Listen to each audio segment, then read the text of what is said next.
Ang taong ahas at Alice Dixie. Alice Dixon, isang tanyag na aktres sa Pilipinas noong dekada 90, ay nakaranas ng isang hindi malilimutang karanasan na hanggang ngayon ay tinutukoy bilang isa sa mga kababalaghan na nangyari sa kanyang buhay.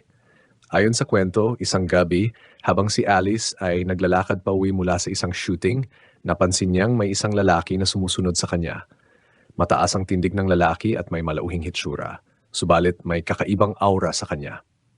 Nakaramdam si Alice ng kaba, ngunit iniisip niyang baka may tao lang na sumusunod. Habang patuloy siya sa paglalakad, napansin niya ang lalaki ay nagiging mas malapit sa kanya. Biglang huminto ang lalaki sa isang madilim na kanto at nagbago ng anyo.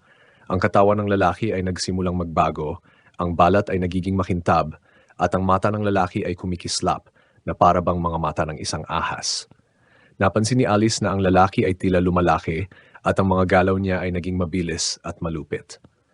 "Bakit ka nandiyan?" tanong ni Alice, natatakot na sa mga pangyayari. Ngunit hindi sumagot ang lalaki.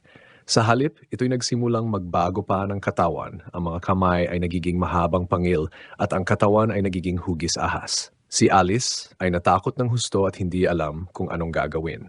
Mabilis siyang tumakbo patakas at sa kanyang takot, nagmamadali siyang umakyat sa isang mataas na gusali. Pagpasok niya sa isang elevator, naramdaman niyang sinusundan siya ng presensya ng lalaki. Ang katawan ng lalaki ay patuloy na nagiging mas matalim at parang isang malaking ahas na sumusunod sa bawat galaw ni Alice.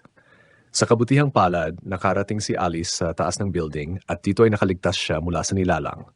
Ang taong ahas ay nawala na lang at muling naging tahimik ang paligid. Dahil dito ay pinagpatuloy ni Alice ang kanyang buhay, ngunit hindi niya malilimutan ang karanasang iyon.